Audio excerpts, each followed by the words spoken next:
Hello,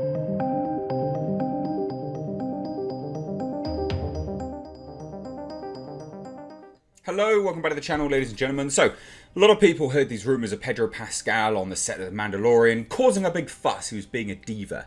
Now, I know a lot of people don't like Pedro Pascal for his outbursts over on Twitter. That's fine, that's your prerogative. But let's just address The Mandalorian rumours, because a lot of people like that show regardless of his personal politics.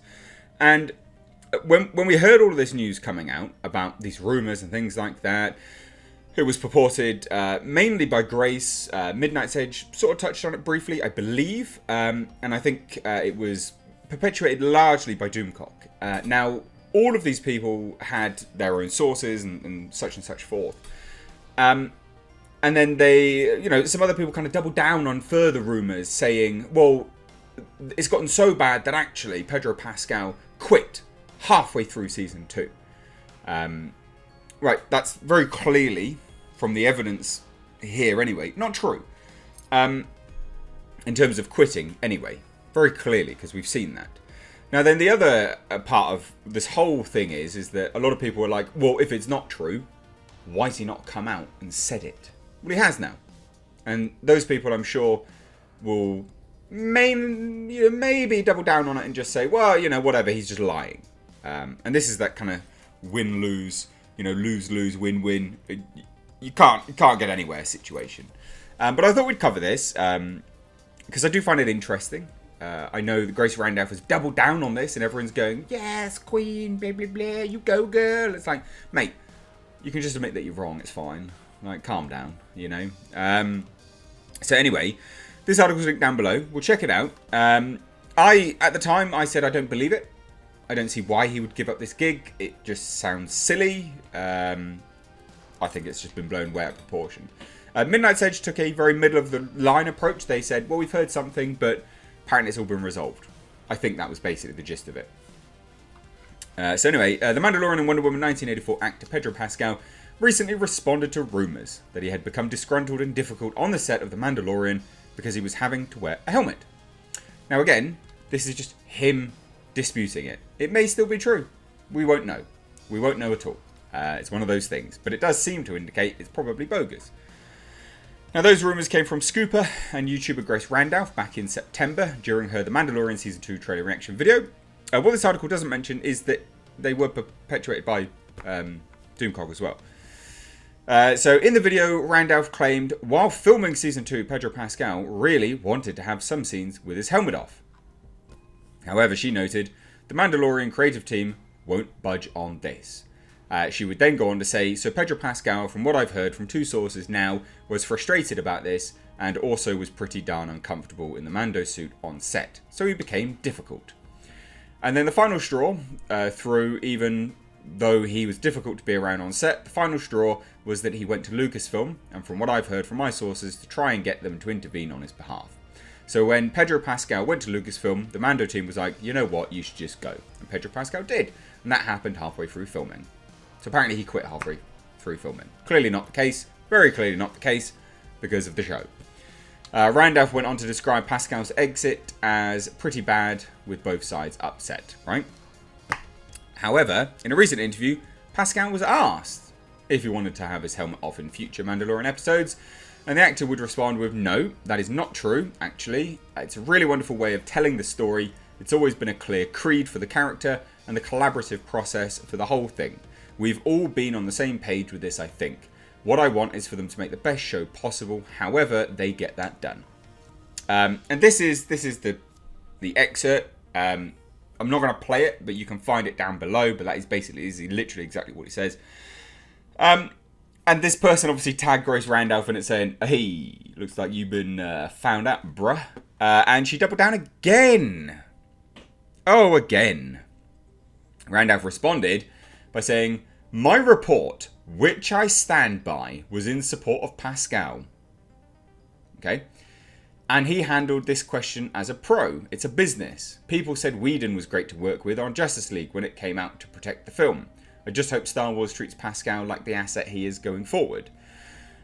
Yes, but your initial report did say he quit halfway through filming, which is very clearly not the case, Grace. it's really clearly not the case. Like, demonstrably not the case. So doubling down on it is super dumb. Now, this article, it's a great article, but they do go on to quote about the clear creed, and they take umbrage with it. And I want to address that, because I actually don't see the main issue with that at all. So, they say, however, that creed has been routinely thrown out the window throughout both The Mandalorian Season 1 and Season 2. And here's where I want to discuss narrative structure and like progression and things like that, because I think they're way off the mark here. For example, in Season 1, Pascal's Din Djarin breaks his Mandalorian creed when he goes to negotiate with the Jawas, who had stripped and stolen parts from his ship, the Razor Crest. Pascal's character caught the Jawas in the act and proceeded to disintegrate a number of them, but was unable to defeat all of them. Upon his defeat, he seeks out Kuil, who offers to negotiate on his behalf. However, in order to even get to the negotiation table, Kuil tells Djarin that he must drop his rifle. Djarin responds, "I'm a Mandalorian, weapons are part of my religion." He's not saying it's my creed to constantly hold the weapon, is he? He's saying, I don't want to disarm myself, like it is part of what we do. He's not saying, this is part of my religion, I must hold my rifle. So dropping the rifle is not really a big deal. And also, remember, that like narrative structure, you have to... What was showing throughout this whole narrative, right, and you'll see it as we go through each point that this article was made, is that the Mandalorian, Din Djarin, or whatever his name is, Din Djarin, yeah, Jin Djarin, is learning that he must... Basically, he's learning what's more important than his creed, right? What's more important than his creed throughout all of these episodes has been his bond with Grogu, Baby Yoda. That's what every act he does in breaking his creed is all for the greater good of Baby Yoda, Grogu. And without it, what a one-note piece of crap character he's going to be. It would be boring. So it's all well and good saying you've got a problem with it, but without it, it would be pretty damn boring. And also, where would we get the sort of, working together and, learning? Let's put it this way. If he didn't drop his rifle and he just killed all of the Jawas, you'd probably go, oh, that guy's a bit of a ball bag then, isn't he? Like, dropping the rifle creates a bit of empathy. It creates a situation where we can engage with his character. It humanizes the character. It's really important. Really, really important. And then he goes, and then the article goes on to note that then in the most recent episode of Season 2, he clearly breaks his own creed and removes his helmet in order to access an Imperial terminal to find the coordinates to Moff Gideon's Star Destroyer, where Baby Yoda, Grogu, is being held. But that, again, what happens after that, which solidifies the reasoning for him doing that exact act? He appears on a hologram message to Moff Gideon, and he says, you have something that belongs to me, and it means more to me than you will ever know. He's doing it because it means so much to him that he will break his own creed. So you have to have the note of it's my creed, right? Followed by him breaking it for you to understand that him breaking it is so important to him. Because of the reasons why he's doing it is so important. I thought that was obvious, in fairness, but apparently not. Again, I like the article for the most part, but that's really important.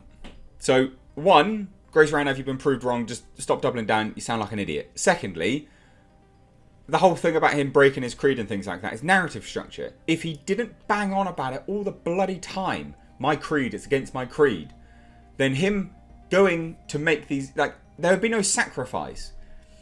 With a character that has nothing, technically, to lose, the only thing he has to lose is what's important to him. What's important to him would be things like, his creed, his religion, the people that saved him as a foundling.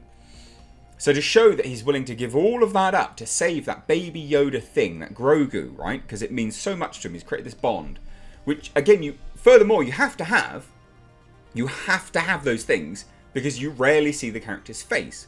So you rarely see the nuanced emoting that you would get from another character that was stoic in the same fashion. So you have to have these really key, big, pivotal moments to understand the connection that's going on.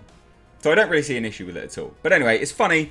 He came out, debunked Grace. Grace, just calm it down, whatever. Let me know your thoughts down below. Cheers, take care, bye.